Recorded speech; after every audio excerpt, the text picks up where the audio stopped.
goals checked off your list for spring ball? Yeah, I think so. I think we did. There's probably just a few things that you don't quite get in special teams that we'll address in fall camp. But I thought we came out of this a more physical football team, things that we needed to improve on. You know, nights like this, as a head coach, you're kind of holding your breath to make sure you get out of it healthy as possible. I thought we had a lot of young players play hard, show some flashes of doing some things, and all in all, very pleased with this spring. How did Jalen look and the quarterbacks generally? How'd they execute? I thought they executed very well. Again, Jalen has real good command and really feel for what we want to do. I think Andy Kolnicki and the offensive staff continue to evolve the offense to all our quarterback strengths, but obviously it starts with him. I looked over at you. I never saw you smile. I guess one side did. I never smile. That's what everybody says. But I did one side. I said to the team, and in fact, I just said it on the radio, was in days like this, as a head coach, I've always sit there, and if one side's playing really well, does that mean the other side's not? So you're trying to look at it that way. I'm trying to make sure we're staying healthy. I thought we played clean. I thought we played fairly hard, and all the things that you would want as a head coach. And we also practiced yesterday, and it was still a fairly physical practice, and we told the team we weren't going to let up. So part of that has sometimes effects in this. How do you avoid a last day of school kind of vibe? Yeah, on the there last was some day of spring? that, Matt. There really is. But I thought they were loose and came out, and I think they appreciated the crowd that showed up and a beautiful evening. And I think there's some of that because there are some guys that played a lot of football for us that didn't play a ton of snaps tonight, and they knew that. And so some of that kind of laxes the intensity. But again, there's other guys that were told it's going to be a big evaluation moment for them, and I think they responded. Anyone stand out? It's kind of hard to say there right now without looking at it all. I still think some of our younger running backs played hard because we've been pressed on some things. Quentin Skinner makes a big catch. I thought Doug Edelman's really had a really nice glass, really from spring break on at the receiver spot. Devin Phillips continues to get better for us and feeling comfortable in our program, starting to be a little more of a leader. I think Austin Booker shows up for us again. J.B. Brown. I think we know what Rich Miller and Taiwan are giving us, so all of that is good. You told us about needing to get your best 5 linemen on the offensive line.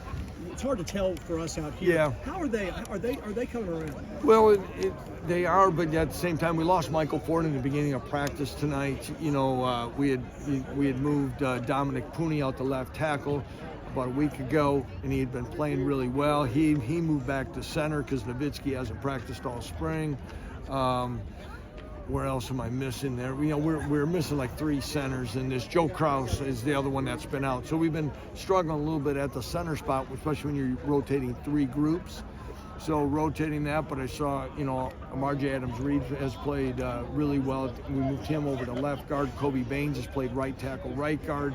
What I really like is that I think we've got the right movable pieces to make sure that no matter where the situation is and the health of the offensive line, that we'll have the next 5 available. And I feel much more comfortable at this point than we probably did a year ago and even in August, where we are in the 2 deep in the offensive line.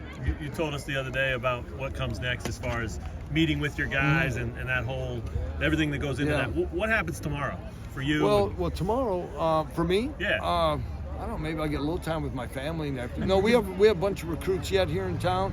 I think, we have our signees and our new enrollee walk-ons are here. So there's some of them that'll be here through the weekend. We have some recruits that are here that are still taking tours, and I'll have some meetings with them. Don't forget the emergency brake! It's it's going to be a it was a full day today. It'll be that way tomorrow. The players will check in with the medical staff, and then also start transitioning out of the locker room and move over to the visitors' locker room as we get a chance to jump on the renovations right away. You have talked about the need for the defense to rise up from where they were a year ago. Have you seen that so far? Yes, I have. I think, again, we've challenged them. In my 9 spring practices at the Division I level, for spring football, this is by far the most physical. 15 practices really, combined, I guess, that I've ever, kind of been through. We challenged them that way. and not just in live scrimmages, but in other drills and things. And I really think they embraced that and they understood that. And on both sides of the ball, I think we made a lot of progress. Looking back at the last 15 practices, what did you learn about where your program's at? You know, I think we're, first of all, we're becoming a more experienced team. I think you can see everyone's understanding, embracing the daily routines, and it's being passed within the locker room, not just from the coaching staff or the strength staff. That's important. We're being a more confident, understanding team of the process. I think we've taken a huge step in becoming the player-led program that we need to be. More than starting wide receivers, it's kind of that 1 through 6 rotation, really, guys getting snaps, and Terry and Peterson, guys that may get a bigger dose next year. Yep. Having watched them, how deep is that group?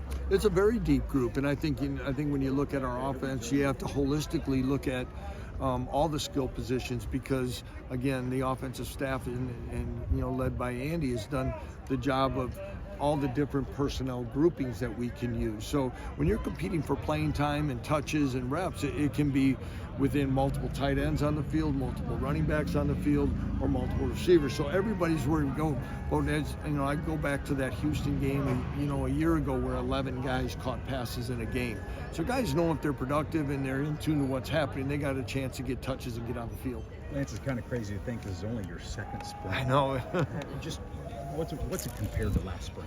Oh, night and day where we've been since, we're not quite at that 2-year period yet of being here, and in so many ways we've taken, big steps, positive steps, but we're nowhere near where we want to be and where it needs to be for the big picture for longevity and consistency. But I'm very proud of this group. I'm proud of the guys that really been through all of this since we arrived, and how much I think just our culture and attitude has changed.